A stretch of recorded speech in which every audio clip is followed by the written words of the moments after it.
very good at this, so you're going to have to... You're not. Just be yourself. Okay. Okay?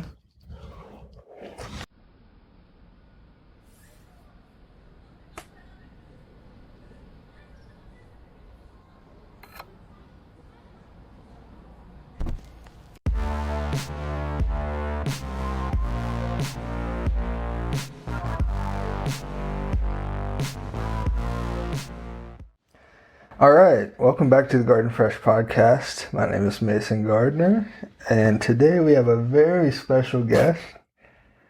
My new wife, Mary Kate Gardner. She hasn't officially changed her name yet, but I'll get there.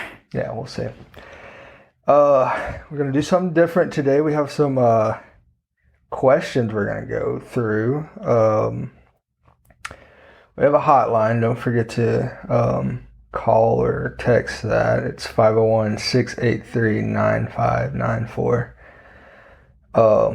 Leave any questions or confessions. Those are juicy. Confessions? Yeah. Have people left you confessions? I mean, we're going to get into some. Oh. Yeah. But people have left you? Yeah. Oh, okay. Yeah. So that's why we got you on here. So Mary Kate is a mental health therapist. Yeah. What's your official title? I'm a clinical mental health therapist. Ooh, so you got it. Yeah, I got it. It's hard to keep up with. It's a mouthful. Yeah. All right, Mary Kate. I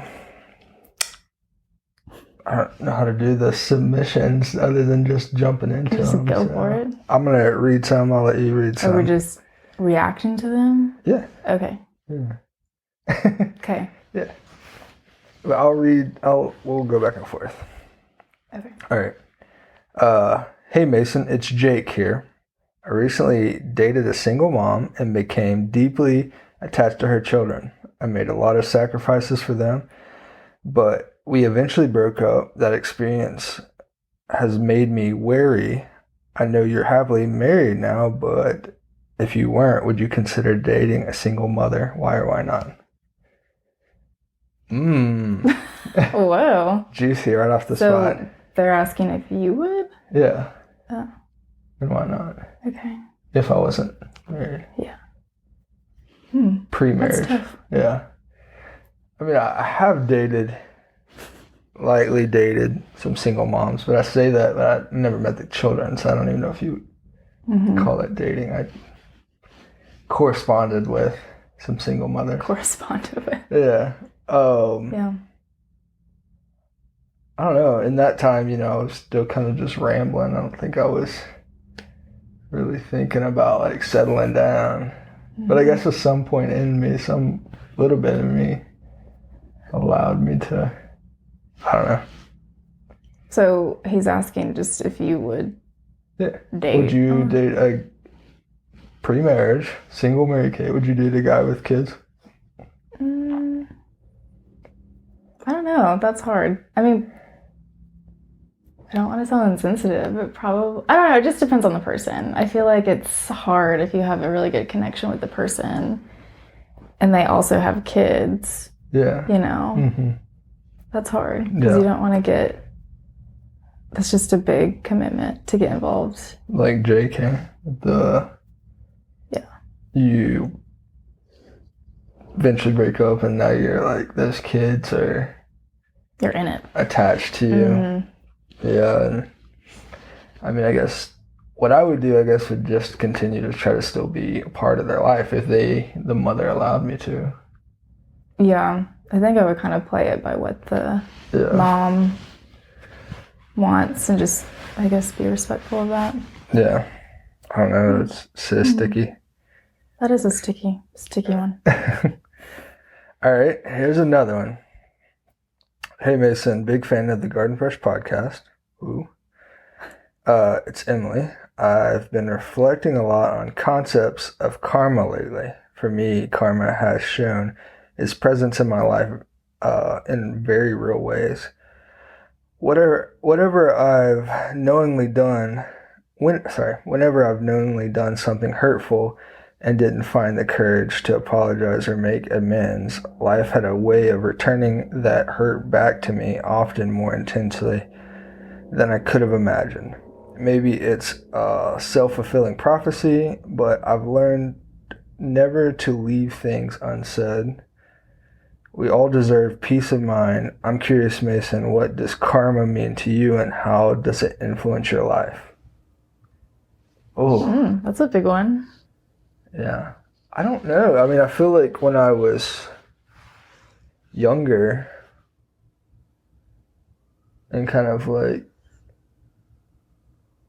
I don't know, I thought about karma a lot. Mm-hmm. I mean, it's one of those things that really makes sense.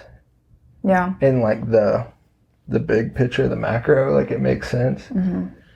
But like, I don't know. I don't think at all I live my life that way. Like doing something and thinking that I will get something good in return. Yeah. You know, like if I gave $1 to a homeless man, like I don't think like it's get not like something down the road. Yeah. You know. Do you think that if you like do something bad or treat people badly, then like it'll eventually like come back around? No, I mean I feel like you can. I feel like you may feel that way because you've probably in some form or fashion put yourself in a bad circumstance just being a bad person. Like I don't know. You know what I mean? Like if you're a bad person, you're probably not surrounded by too many great folks. Like they, you know what I mean? So it's probably just a cycle that you get in, I would think. Yeah. Do you think about karma? No, I don't really think about karma in the sense of like if I do something bad is like automatically going to happen to me, and also like if I do something good is automatically going to happen.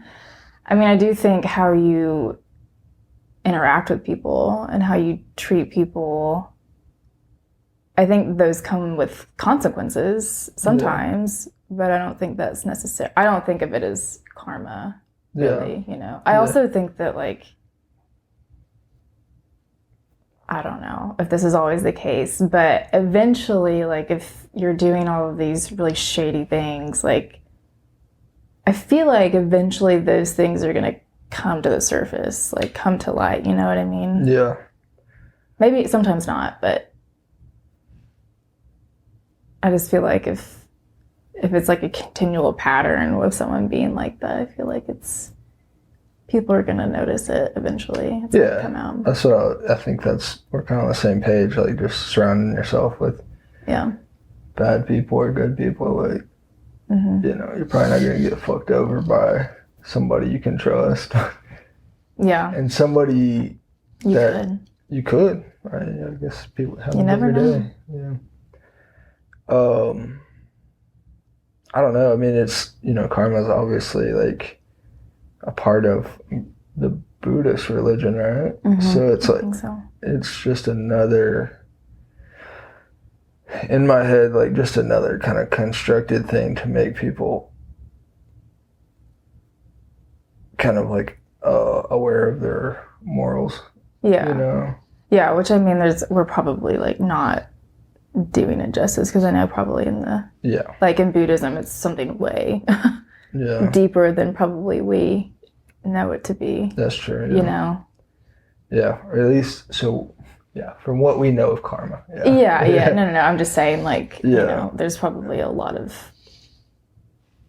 underlying meanings that we don't know about with that. Yeah. It's a lot more complex than that, you know? Yeah, for sure.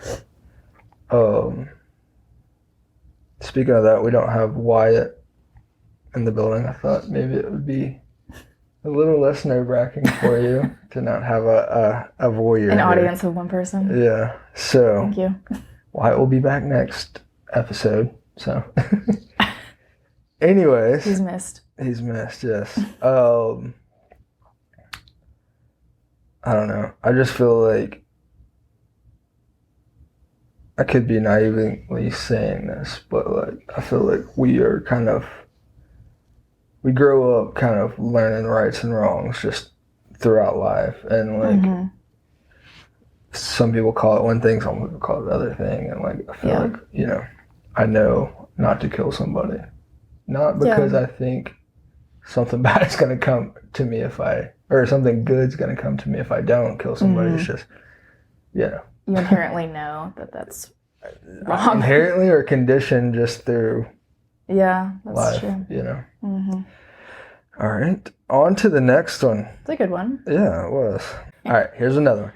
Hey Mason, it's Alex here, a longtime listener of the Garden Fresh podcast. Growing up, I used to naively believe that everyone always had their act together. But as I matured, I realized we're all just trying our best, navigating through life's ups and downs. It was a humbling realization for me. Mason, I've been curious about this for a while. What's one opinion of yours that's totally flipped as you grew older? Would love to hear about it on the show. What's one thing that is flipped as I've been older? I mean, that right there, like just thinking like adults like knew what they were talking about. Yeah. You know what I mean? Mm-hmm. Like, how many fucking adults told me what to do when I was little, and I just was like, all right, like, you know what I mean? And they're just like went along with it. Goofballs now. Like now that if you know about them now, or if they were your peer now, you're like, oh, this dude's kind of, you know. I don't know. I think for me, it was just like, kind of thinking like I knew how things were. Like, thought I had it all like figured out. Like, not figured out. I just thought I was, I guess, smarter than I was. Yeah. You know what I mean? And then, like, as you grow older, you just realize, like, oh shit, I don't know anything. Like, this world is so big and you don't know anything. Yeah. I think that was kind of like maybe not a hard pill to swallow, but like an interesting, like, realization to come to. I think that's when I really, like, started listening to, like, more educational podcasts, because I was like, oh shit, I don't know anything. I want to learn more shit. But yeah. Was that like what age? Like coming out of college? Or yeah, probably. Yeah. Yeah. I started, like, for some reason, I started listening to NPR and just like learning about like world's economics and shit that I'd like never even thought about, you know? Yeah. And just like problems going on in the world that it's like you live in your little bubble thinking like you know how the world's working, you know, everything, you know, and it's just like all kind of like when you start piecing all that together, you realize how much you don't understand about life and stuff, you know. Oh yeah. Do you have a thing that you realized as you got older that you thought was different?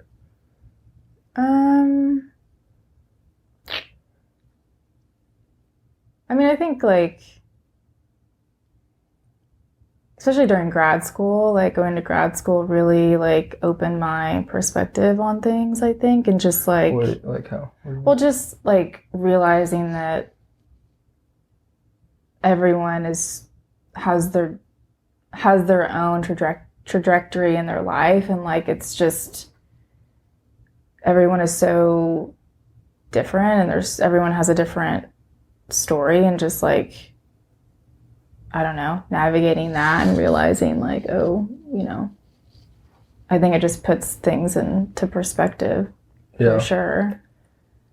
Just kind of realizing that, I don't know, people focus on themselves and not like, what, like. Yeah, well, it's just like, I mean, because, you know, I did my internships and stuff, and that's like when I like started seeing clients and stuff, and like that was really scary because I was like, I don't know what I'm doing at all. I still feel like that a lot of the times. It's like you really just kind of are thrown into it and kind of have to, you know, figure it out. And I have supervision and things like that, thank God. But yeah, I think for me it was really, really intimidating and scary to like sit with people with like real stuff. And I think combination of that, and then also just being in grad school and kind of like the more academic side, because I was seeing clients and also taking classes too. So I think it really just expanded, like what I thought I knew was not how it actually is in the real life. You know what I mean? Like what you learn in school versus how you actually are and live in the world is different, you know? For sure. So kind of on the same page there. Yeah. I mean, no one knows. I don't think anyone really knows what... Well, I was going to say, I don't think anyone knows what they're doing. I don't think that's true. I think people have figured out how to do things, obviously, and maybe they just do a better job of making it seem like they do. I don't know. Yeah, let's go with that. Okay. All right. Here's another one. Hey, Mason. It's Clara, an avid listener of the Garden Fresh podcast. I've got a dilemma. My roommate and I have been close friends since our teenage years. We've been living together for about 6 years. As time has passed, she's become, lazy, especially when it comes to housework. Despite my suggestions of using paper utensils to lessen the chore load, she insists on buying a fancy $200 dish set. And here's the kicker. When she leaves her dirty dishes in the sink for days, I toss them out. I can't bear the thought of cleaning up after her all the time, but I feel guilty about the waste. I'm considering not renewing the lease. What's your take on that? Should I confront her or maybe find a way to mend the situation? Would love insight on the show. So she throws away her $200 dishes. Is that what she meant? Like throw them out? Yeah. I mean, it's pretty fucking petty, but yeah, I mean, I've definitely lived with some fucking grubby roommates where like I've made like chore charts and shit to hang up on the fridge. That didn't go well. Like nobody fucking gave a fuck about it. So I had one roommate that was particularly like kind of nasty, but usually kept it to himself. And one night, me and some friends were gonna go out to a bar, and this dude had went out of town. And when he left a full pan of chicken nuggets. He dumped a whole bag of chicken nuggets, like probably 50 chicken nuggets on this like pan, and just left. And they were on the oven when I got home after work one day. Are there bugs everywhere? No, it was just like he said he cooked them at lunch, had to leave, left them there. And it was just like he was going to be gone all weekend. Yeah. Well, one of my friends fucking took the pan and just set it on his bed in his bedroom. Just left it. How did that go? I mean, I wasn't around when he got home, so. Okay. I don't know. It was pretty petty. I would suggest is having a conversation with her. Yeah. First, start there and just see how she responds. Be like, hey. Well, it sounds like they've had a conversation, maybe not. Oh, it said that they've had a conversation? Well, it says like she suggested using paper plates and shit, so. But maybe the conversation needs to be in a different tone. Like, hey, I'm not going to live with you any longer if it can't be cleaner. Yeah, I mean, I think she should know, like, what she's doing. I think she should be made aware. So that way she just decides to move out. She's not totally blindsided, you know what I mean? So I don't think that's great either. Yeah, that's tough, though. Messy roommates are hard. I lived in a house with 7 girls in college, and that was interesting. Fun. Yeah. Yeah. I don't know. We did a chore chart one time, but no one ever. Yeah, nobody gives a fuck. It's like it works for like a day, and then. We know it wasn't a chore chart. We had a goal. Everyone like made a goal that they wanted to accomplish every week, and I think I did it one time and then never again. I was like, That's funny. yeah, it didn't work out. But You gonna read one? sure. Hey Mason, it's Brian here.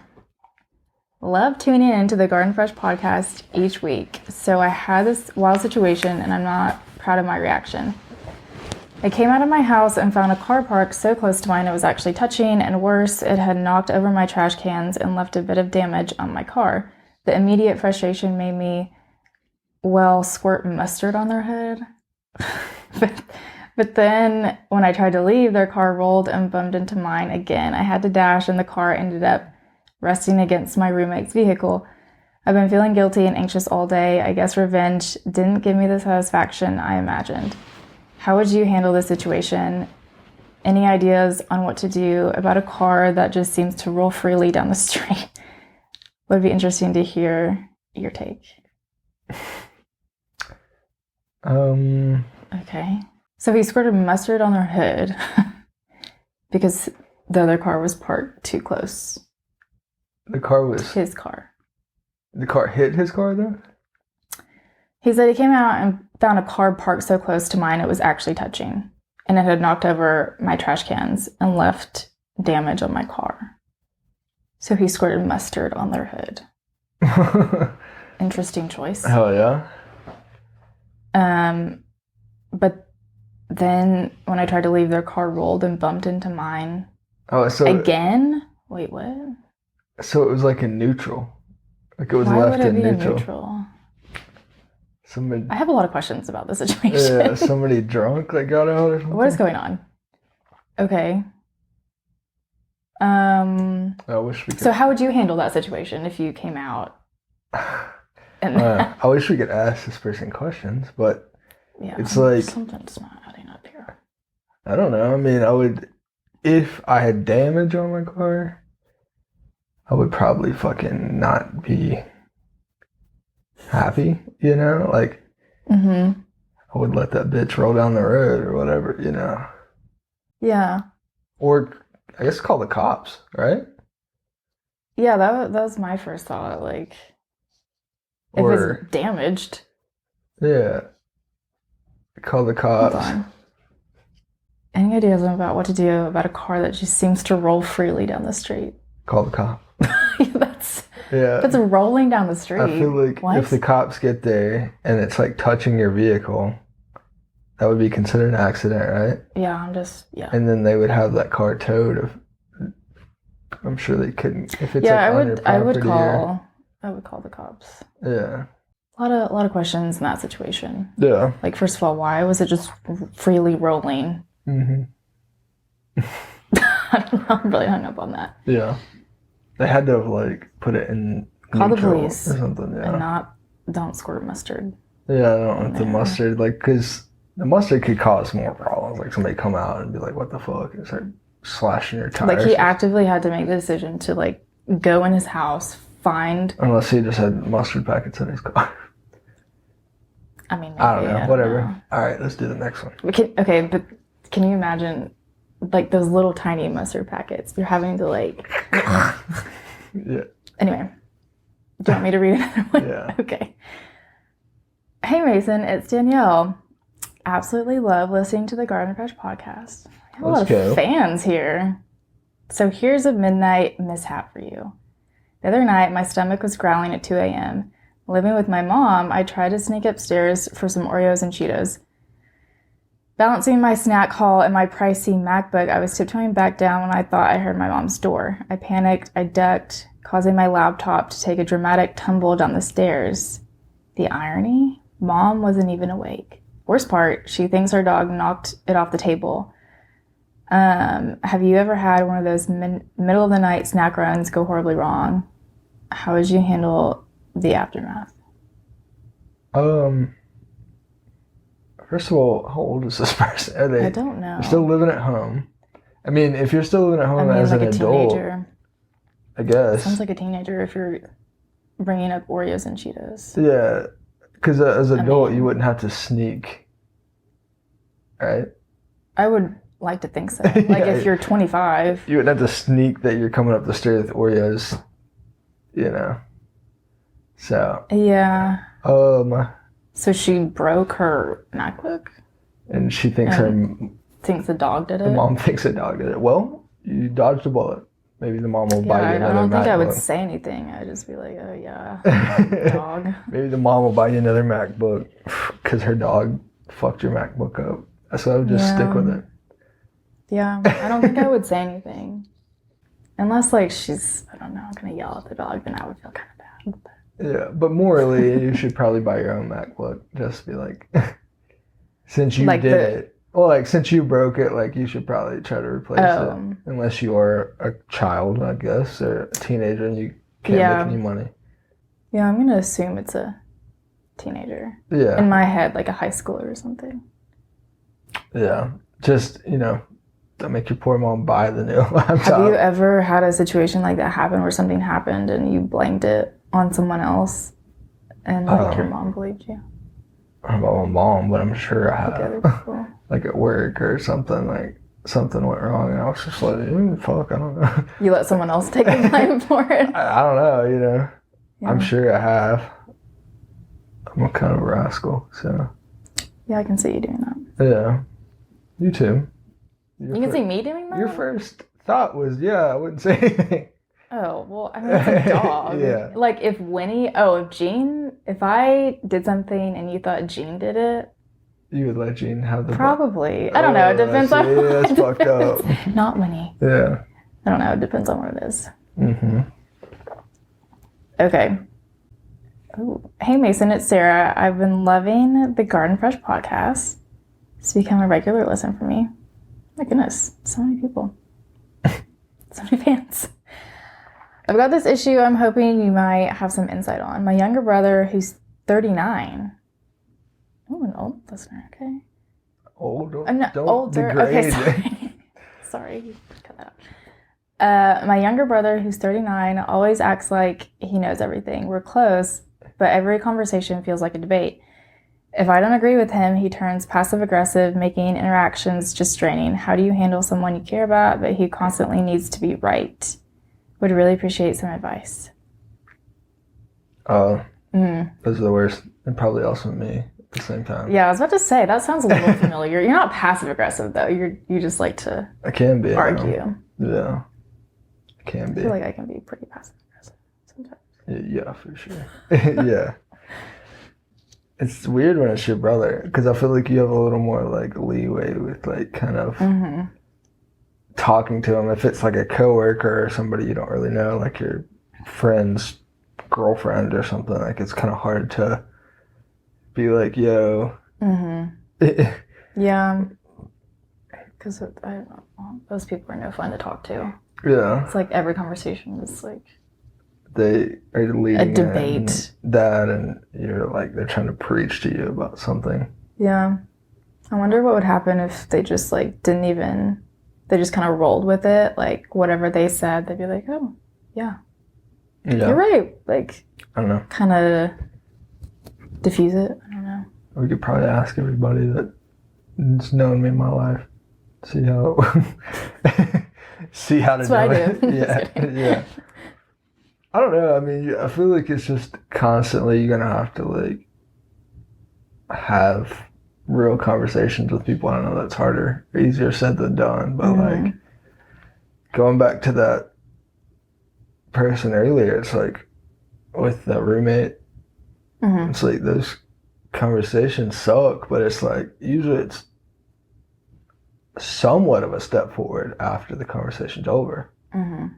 At least the other person knows you're aware and are like frustrated, you know?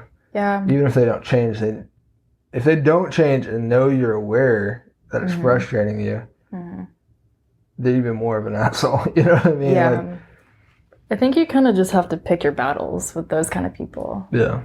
Like you kind of have to go into every conversation being like, okay, am I mentally prepared to be in this conversation with them? And if not, I wouldn't even like engage in a conversation with them. Like if it's to the point where it's every conversation, you know? Yeah, I mean, that's tough though if it's like somebody you have to be around.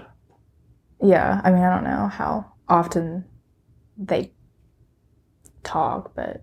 Yeah, I mean... And a sibling, like are you going to shut your sibling out, you know? Yeah. I mean, It's hard. maybe you do. I mean, I feel like we're kind of fortunate, but I feel like there's probably a lot of people that don't have just they're not on great terms with their sibling, Yeah. and this seems pretty minor, but it's obviously frustrating her enough. Yeah. Yeah, that is really frustrating. Yeah. I don't know. Talk to your brother. That's all I can say. Talk to him? Yeah. Okay. I mean, what is your advice? I would say I think you also have to protect your own peace a little bit, you know what I mean? Because if it's absolutely draining, like every conversation with him, Yeah. then if you're just like going into every conversation, just like What's your arguing. advice? To pick your battles with him, like kind of to Let I don't some know. like fall off your shoulders and then Yeah, I guess. I don't know what I'm trying to say. Just maybe not talk to him as much. Kind of the opposite of you. I mean, if it's super draining, it's like I feel like those kind of people are I'm just. I'm not saying talk to him just as like genuinely talk. I'm talking about like have like a heart to heart and be like, yo. Oh, okay. Yeah. I thought you meant just like keep. No, I'm okay, saying okay. like have a heart to heart and be like, look, I can't be around you when you're like this, Oh, yeah. Yeah. I think that would be a good idea. Well, I mean, it's kind of like I'm not gonna say their name, but somebody we didn't invite to the wedding. I was like, I just can't. Mm-hmm. I don't know. You know what I mean? Like, it just. Yeah. Yeah. Yeah. Yeah. Have a conversation. Yeah. And see how that goes. And if he's like, I don't understand, I don't do that, then I feel like then you can kind of start backtracking and not like just engaging as much. Mm-hmm. But if he's open to it, I think then you can maybe go somewhere with that. Yeah. Be like, I'm making you aware this is how I feel. Mm-hmm. The next thing, the ball's in your court of how you, you know what I mean? Yeah. Not like make it accusatory, just very like open. Yeah. Mm-hmm. Yeah. Yeah. It's the next one. Hey Mason, it's Alex. Huge fan. Everyone's such a big fan.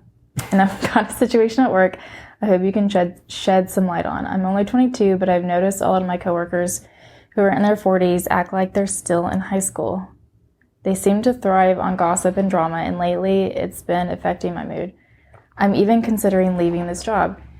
Being a lead/coordinator, avoiding them isn't an option. Have you ever dealt with immature adults in a professional setting? Also, is this kind of behavior typical, or is it maybe just because I live in a small town? Sounds like she's probably like college educated and she works at like a fucking grocery store. Is it a girl? I don't think she says. Alex. He's college educated. Okay, sorry. I just didn't know if it was a... Whoever. Alex, I'm sorry if you're a man. Anyway. They. Okay. I mean, for them to be a lead in whatever position at 22 sounds like and they're above like 40-year-olds. They probably are educated or of some sort. Yeah. And like they got a position, kind of prominence. Yeah. Of some sort. So like I could see, like, could you imagine like we were watching that show Bear, that cooking show, and that there's there's like a head guy who's young or everybody respects, and then he hires like another girl who's like out of a big cooking school, and like now she's a boss over like people who have been there forever. Yeah. And it's like that dynamic of coming in, being a younger person, like having to lead older people. And they're dealing with their drama and all kinds of shit. And it's like you're trying to stay out of that. Yeah. I wonder if like the drama if like they're directing it towards this person, or if it's just like they're always just like gossiping about other people and she just doesn't, or they just don't like to be around it. You know what I mean? I don't know. I would say you're asking if all adults are like that. I would say it depends on like what circle you're in. I don't know. Yeah, I don't think all adults are like that. They said that they're in a small town. Yeah. So I think you could probably speak more to this than I can. Yeah, I mean, But- it's just like you kind of, it just depends on the people you're around. And like Mm-hmm. those people, maybe it's the only job they can get or whatever, you know. Yeah. It's just, I don't think it would be all adults act like teenagers. I just think No. like it's just probably certain like, Yeah. I don't know. I don't know. I mean, I think it depends on like the relationship they have with those coworkers. Like if they have a good relationship with them, like if they respect this person, I feel like maybe they could have a conversation with, I don't know, just surrounding and kind of mask it as like, I don't know, like addressing things like, oh, it's been brought to my attention that these things are happening. Like, we'll kind of go about it that way. I don't know if that would even do anything. It's just hard to, But- like, I couldn't imagine because if you're at 22 and you're over like 40, 50-year-olds, like they might have kids that you're Yeah, age. that's another thing. They might not even like respect. So yeah, they them. might not, just off of that. And it's Yeah. like, they should because you have the skills to be in a position above them, but it's like, Yeah. it's just kind of how I think human it's just, nature is. it's two totally different working styles from different age groups, which is Yeah. not bad. It's just like, I feel like those can really clash sometimes, Yeah. you know? Well, I mean, I feel like our whole economy is kind of like that. Like, say if you were to walk in like an Amazon warehouse, Mm-hmm. the age range of people that are working in that Amazon warehouse as like the labor force is going to be pretty wide. Like young 18 to like 50, 60-year-olds. Mm-hmm. Just then, but all the people that are in administration Mm-hmm. are probably college educated, Mm-hmm. which those, just like Walmart, those big places don't pay always the best, Mm-hmm. but they're a way to get your foot in the door as like an administrator coming out of college. Yeah. You know what I mean? Yeah, I get that. So you walk into Amazon as never worked there, but now you're somebody's boss that's Yeah. 55. And it's like, they're not gonna, it's like a can't teach an old dog new tricks. They're not gonna respect you like right off the bat. Yeah. Even though they Which is- should. Yeah. It's like, well, it's like I get it. Like, you have to prove yourself. yeah. But I don't think their question's more about respect. It's more about just it. What do People- how do I handle it? Or like, people have being you? immature, right? Yeah. Yeah. Have you ever dealt with immature adults in a professional setting? I mean, yeah, I feel like everyone has at some Yeah. point. I think. Well, I think mostly mine is like, this might be an Arkansas thing, but I doubt it. But it's just like guys just being guys, like locker room talk, like being like doing stuff that's not probably appropriate for work, you know? yeah. Just talking in ways that you're like, you know, we Mhm. don't talk, we don't say shit like that anymore. You know what I mean? It's just like Yeah. old guys like saying like kind of like risque shit, and you're like, Yeah, I probably shouldn't say that. yeah. Yeah. I don't know. I mean, I guess Yeah. it's kind of like high school teenage like behavior, but Yeah. I don't know. I mean, I feel like if it, immature behavior too. yeah. I feel like if it gets to the point where it's unbearable and you're like, this is really toxic, like I am miserable working here, then find another job. Yeah. I mean, Yeah. I know that's easier said than done, but it's like, you know. Yeah. No. Yeah. Well, I mean, yeah. I think they're just asking, is it normal? You know? Yeah. I think, yes, it is normal. I think as you progress in extent. your career, the Depends on further what you get profession, away. yeah. What? I feel like it depends on what kind of job you have. Yeah, I feel like the further you get away from think the labor force, like the blue collar side, Mm-hmm. not to say anything negative about that, but it's like, you know, there's not as much kind of roles holding them back from being wild, you know? Mm-hmm. Where, like, if you're in like a kind of a administrative position or like a corporate environment, like you gotta keep your shit pretty buttoned up, you know? So I Yeah. don't know what your job is, but like, I think eventually you'll probably find it, depending on where you're at, kind of how the people are. Yeah, there's different levels to it, I feel like. Yeah, for sure. Yeah. So, that's hard though. You want me to read the next one? Sure.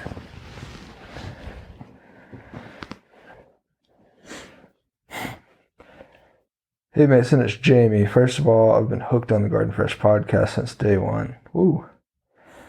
Your insights have been so helpful in many situations.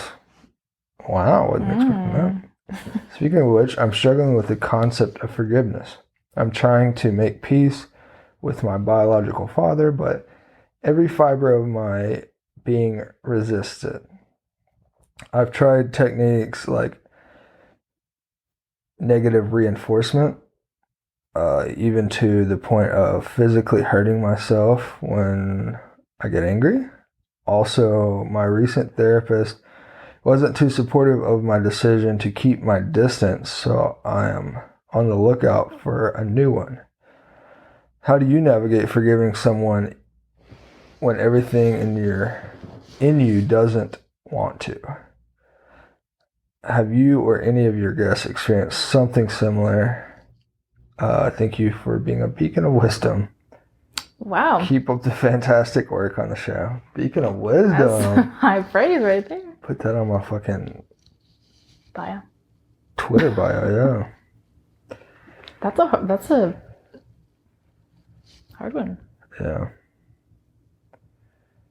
Well, I mean, like, the forgiveness thing with your biological dad, like, there's a lot of questions to be asked about that, because it's like, did they harm you? Yeah. You know? Yeah. What'd she say about her other therapist? Told her to what? Her other therapist wasn't a fan of her not, like, connecting with her biological dad. No. Okay. Therapist wasn't too supportive of my decision to keep my distance. So. Interesting. Yeah, I mean, we obviously don't know the details of what went on. I mean, I would say if he was like abusive in any way, I don't know. That would be a good idea to. Well, like for me, like I never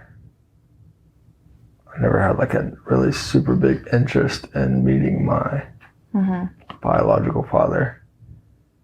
And it was like, it wasn't off of like some trauma shit. It was just like, I'm doing fine, you know? Yeah. And I never had like a need, but I know everybody takes things differently. So it's like, yeah, you know, it sounds like there's, you know, maybe part of them wants to like connect, but like there's like a wall that they can't get past, you know what I mean? And that's like, I guess where we would need the answers to question, because like it's like, what is that wall? Is that like a abuse thing? And it's like, if it is, you know, like you have every right to do whatever the fuck you want to do anyways, you know what I mean? Like, don't let anybody like tell you that you're obligated to do anything, you know? Yeah. How much is your dad like reaching out to you? You know what I mean? Is it all you like thinking about this and they're not trying to at all? Yeah. You know? What do you think about the therapist thing? I don't know. I mean, there's like no detail in it, so I don't know. I mean, like. What do you think about the therapist not being supportive of her decision to not connect with her dad?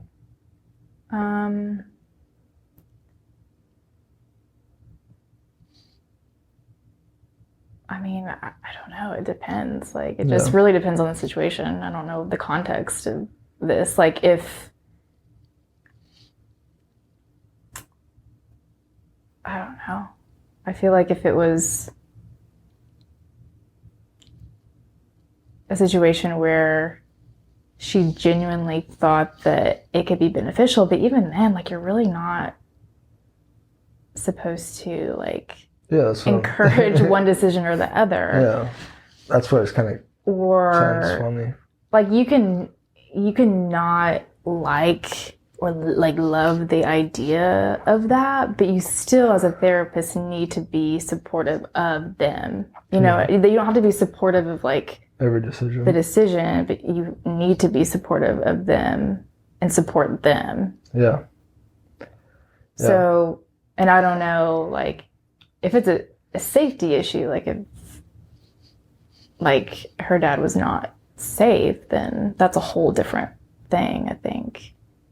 Yeah. You know? Well, it sounds like the therapist kind of made her feel like she should connect with her dad, and she didn't want to. I think it's, up to her completely. I don't think she should feel any pressure to or not to. And I don't think that she should feel pressure to, like, forgive him either. Like, she doesn't have to do that. Yeah. You know? Yeah, for sure. I feel like it's not something you can be forced into. Yeah. Yeah. I know, it's kind of like, when I think of a therapist, like, I don't know if I want, I don't know. You know what I mean? Never been to a therapist. Should go to a therapist, but I don't think, just the idea of them being like, giving me vibes of, in that situation, that they have an opinion on what I should be doing. Yeah. That kind of feels weird. Yeah, it does. For sure. Okay. Thank you, Jamie. I don't know about any of my guests. You asked about my guests. I don't know. Me forgiving someone, I don't know. I feel like I'm pretty, like, I move on pretty quick from, like, situations. Mm-hmm. And, like, try to separate myself from, like, the negative, like, feelings if, say, like, somebody's given me. You know what I mean? Like, kind of pull myself out of the situation.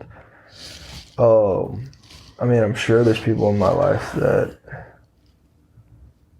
had trouble forgiving, Yeah. I don't know. I can't think of. Yeah. I also have trouble sometimes actually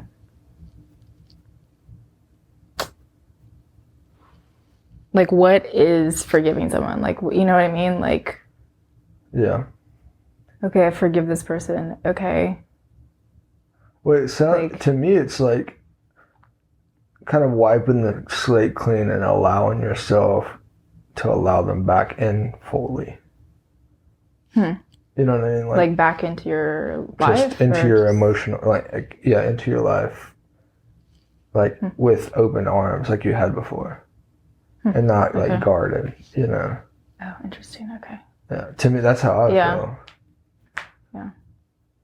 Because I feel like you can say I forgive you and then still like not really like want them in your life, and then I don't really think you've fully forgiven them then, I don't know. Yeah. Do you feel like people need to forgive other people? I don't know. I feel like everybody's different. That's like, we've said that quite a bit, but it's like, if you are the type of person to dwell on things, like you might have to try to figure it out, because that might be the only thing that keep you from dwelling on it. Yeah. You know what I mean? If you're like me, just move on, and like once you're out, you've removed yourself, things will start to get better and you won't even think about it anymore. Like, but I think we all deal with that type of shit like differently, Yeah, for sure. All right. I'm going to let you read this one. This is kind of a long one. Thanks. Starts with, hey, Mason. This is long. Hey, Mason, it's Rebecca, longtime listener. I had the most amusing family vacation experience recently, and knowing that you're married and understand family dynamics, I thought I'd share and get your take on it. I don't know if I necessarily under family dynamics. 3 months in. Yeah. My family and I went for a weekend camping trip in the Virginia mountains, a spot we love. I pride myself on planning these trips. So imagine my surprise when we pulled into our campground and saw signs advertising a 420 festival. I had unintentionally booked our family weekend during a cannabis celebration. A what? A cannabis celebration. Woo. That phrase makes me laugh. While I had my fair share of rebellious days back in high school, I had no clue about the significance of 420. The campground was buzzing with festival goers. There were tents selling cannabis-related souvenirs, and the aroma of grilled food mingled with the scent of pot. Oh, what? Pot? Yeah. As a fun side note, it reminded me of my dad, an ex-hippie. I had to break it down for my 11-year-old who loudly proclaimed, "You mean they're all on drugs?" My youngest, an 8-year-old, thought it was some kind of fair and was excited about the pretty lights and psychedelic projections. The only hiccup was a band that played some not-so-kid-friendly songs, but we took it in stride. It turned into a memorable experience, albeit different from what we had envisioned for our family vacation. What would you and your wife have done in this unexpected situation? I don't know if we can answer this. We don't have kids. Yeah. We would probably hang out. People are great writers.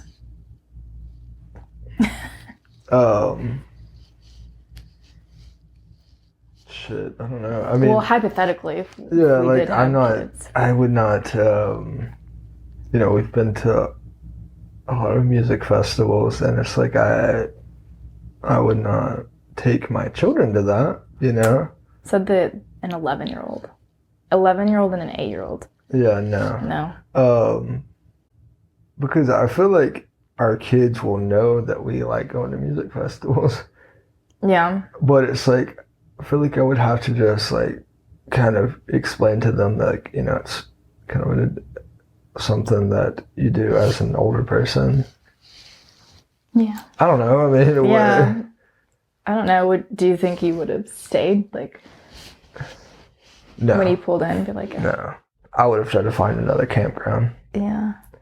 I would have told my kids that it's just not age appropriate. Yeah.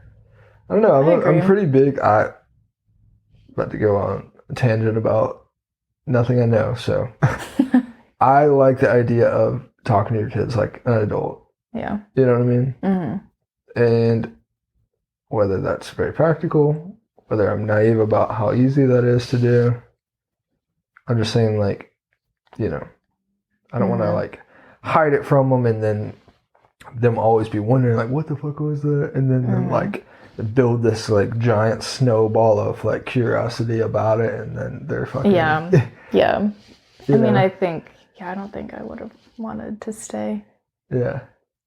That just doesn't sound fun as a parent. Like, that would be so stressful. Like, because you would want to enjoy yourself, but you also know, like, you're so worried about them the whole time. Yeah, and just like, what is this experience doing for my kid? Yeah. Like, on the surface level, it might look like nothing, but, you know, when it comes down the line, like, what is it doing? Yeah. You know? Yeah. So, yeah, I love festivals. Yeah, no judgment if you take your kids to festivals. Yeah, I've seen like little like 3-year-olds on piggybacking with like headphones on, like walking through a crowd of like. It's so funny. Weed smoke and like just loose titties, you know, and you're like, oh shit. And then there's a baby. Child, yeah. It's like, yeah, it's weird. Teach their own, but it's not my vibe. Yeah, I would just feel so stressed the whole time worrying about them. Yeah. I think we would. I mean, I feel like for other festival goers, when you see a child you're like, oh, like, Yeah, you feel like you have to, like, kind of straighten up. yeah. Yeah. It's like, yeah. It's a very weird thing to be at a festival and to see a child. Yeah. It's just, It always makes me think like I would love to do like a year and like travel around like a van or something.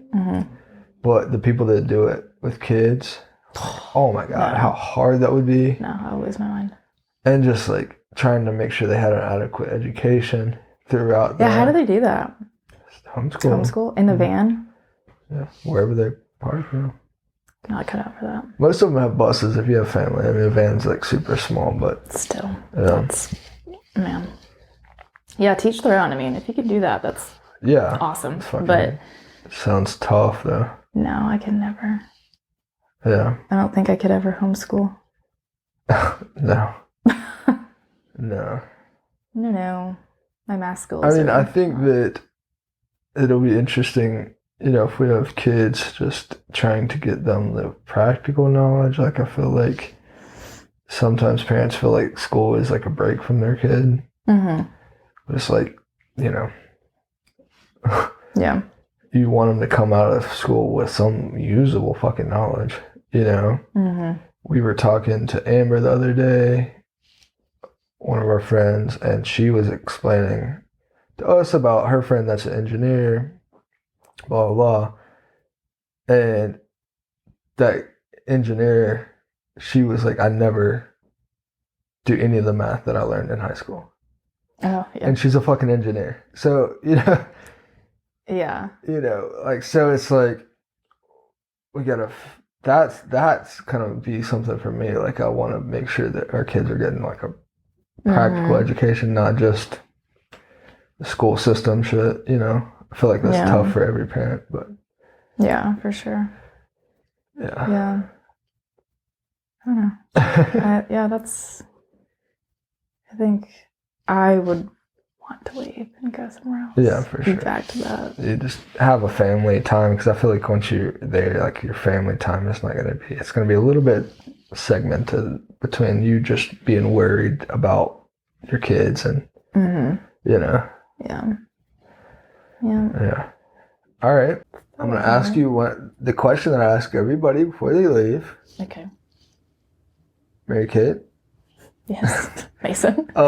If you could be somebody else, dead or alive, for a 24-hour period, who would you be and why? I think I know, but...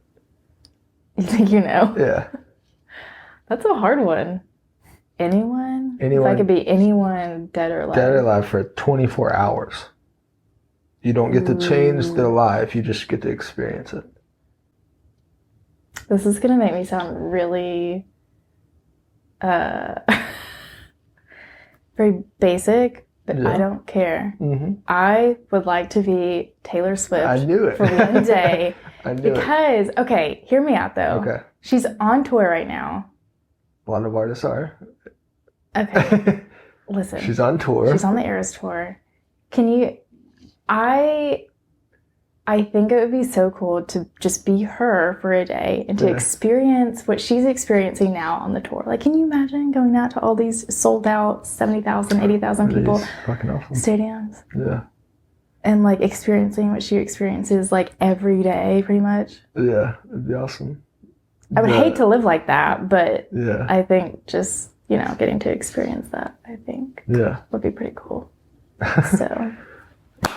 Super basic. I know. I knew that was what you were going to say. But anyways, thank you, my lovely wife, for being a part of the podcast finally. I had to put a ring on it to get her on the podcast. I guess we will see y'all next time. This has been the Garden Fresh Podcast. Bye. Bye.